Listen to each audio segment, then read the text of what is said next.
আজকে আমরা খাস খবরের পর্দায় নিয়ে এসেছি সংস্থিতির একটা নতুন শো, একটা কনভেনশনাল ওয়েকে ব্রেক করে ফ্যাশন শো। শুধু সেটাই নয়, সংস্থিতি একটা ব্র্যান্ড যেখানে ফিউশন ক্লোথস এন্ডোর্স করা হয়, আর এই ক্লোথসের ব্র্যান্ডেরই অনলাইন স্টোর কিন্তু লঞ্চ করা হচ্ছে আজকের এই প্রোগ্রামে।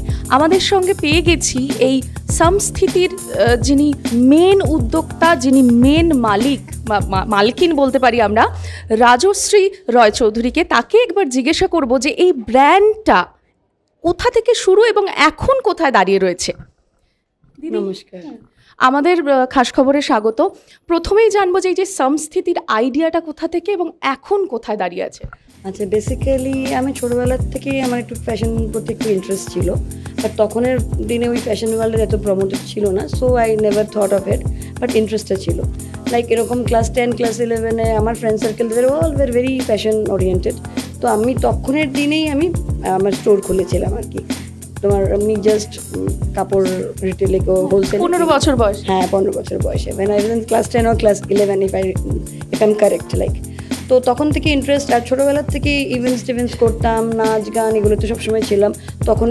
তখনের দিনে ইউটিউবও ছিল না, আমরা সব নিজেরাই তৈরি করে আমরা ক্যাটওয়ার্ক সব কিছুই করেছিলাম, nothing we are trend. So এইভাবে চলেছে। আস্তে আস্তে আমার একটু ফ্যাশনের প্রতি সবসময় ছিল, তো তাই আমি একটু আমার বন্ধুদের ড্রেস করতাম, নিজেদের ড্রেস করেছি। আমার স্কুলে মনে আছে আমি একবার সার্টিপিন দিয়ে একটু ড্রেস করেছি, মানে অল মাই স্কুল ফ্রেন্ডস এখনও আমাকে মনে করে ওই ব্যাপারে। তো এইভাবে জার্নি চলে এসছে। 2018 or 19 আমি চাকরি করছিলাম, তখনই আমি বিজনেস একটু করে শুরু করলাম। তো সেম আমি জাস্ট ইন্টারেস্ট ছিল বলে আমার একজন ডিজাইনার খুব ভালো, তাকে চিনি, অরুণব মণ্ডল, এখন আমার শোতে উনি আছেন। তো ওকে নিয়ে শুরু করেছি আমি first.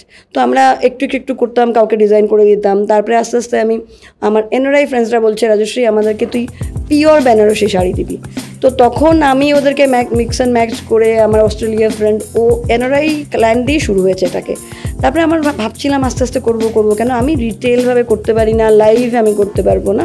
I am not a person who wants to be in limelight, I love to be in background. তো এইভাবে শুরু হয়েছে এটা।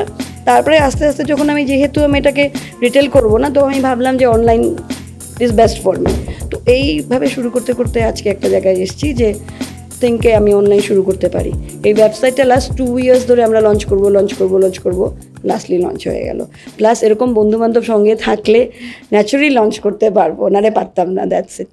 আচ্ছা, একটা কথা বললেন উনি যে আমরা ব্যাকগ্রাউন্ডে থাকতে অভ্যস্ত, তো আপনি একজন লিরিসিস্ট এবং চাইল্ড প্রোটেকশন নিয়ে কাজ করে এসেছেন। দুর্বা সেন বন্দ্যোপাধ্যায় সবাই মোটামুটি আমরা চিনি।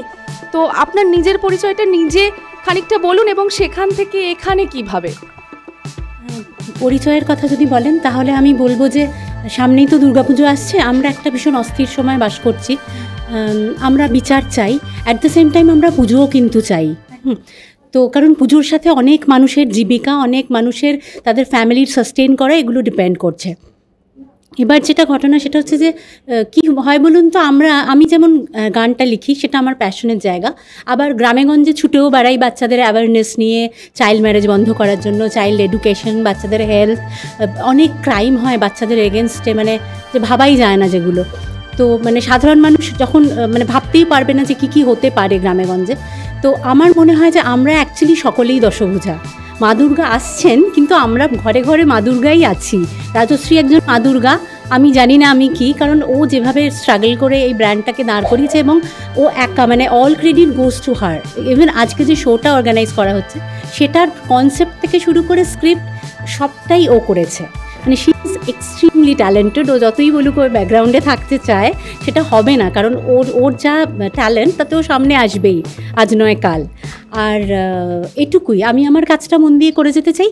আমি ওর ব্র্যান্ডের শাড়ি খুব ব্যবহার করি। আমি জেনারেলি একটু এরকম বেনারসি কখনো পরি না। আমি ইনফ্যাক্ট আমার বিয়েতেও এরকম বেনারসি পরিনি, কারণ আমার বিয়ে যখন হচ্ছিলো তখন রাজশ্রী এই কাজটা করতো না, এই শাড়ি আনাতো না আর কি।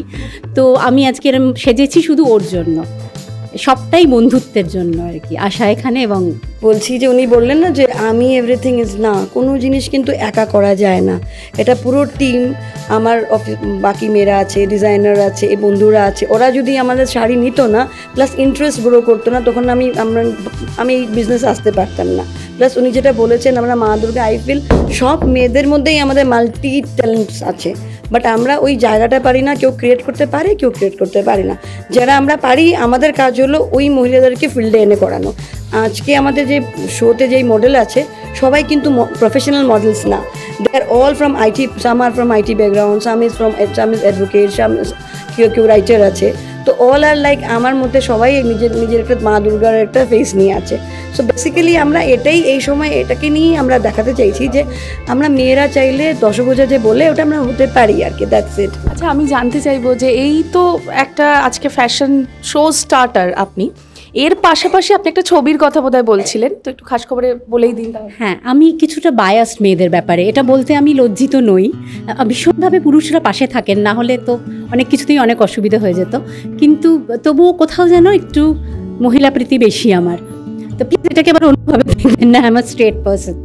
এনিওয়েজ, তো জোকস অ্যাপার্ট, আমি নেক্সট যে কাজটি করছি সেটিও মহিলা সেন্ট্রিক। দুজন মহিলার গল্প ডিরেক্ট করছেন সুদেষ্ণা রয় এবং অভিজিৎ গুহ, যাদের সাথে এর আগে আমি বেশ কয়েকটি ছবিতে কাজ করেছি। তো কলকাতা ফিল্ম ফেস্টিভ্যালে আমরা ছবিটাকে দেখাবো, তো আশা করবো আপনাদের ওখানেও পাবো। Thank you so much. Thank you Rajashree দি, থ্যাংক ইউ দুর্বাদি, থ্যাংক ইউ।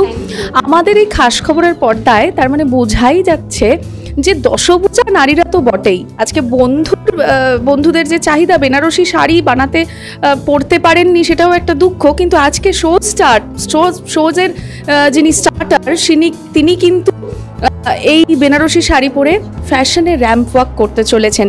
আর শুধু তাই নয়, ব্যাকগ্রাউন্ডে থাকেন যারা লিরিক্স লিখছেন, যারা অ্যাডভোকেট, কেউ বিভিন্ন প্রফেশনে জড়িয়ে রয়েছেন, তারা কিন্তু আজকের এই র্যাম্প শোতে হাঁটছেন কনভেনশনাল ওয়েকে একেবারে ব্রেক করে দিয়ে আজকের এই র্যাম্প ওয়াক। বৈশালী চট্টোপাধ্যায়ের সঙ্গে ক্যামেরায় শুভজিৎ দাস, খাস খবর।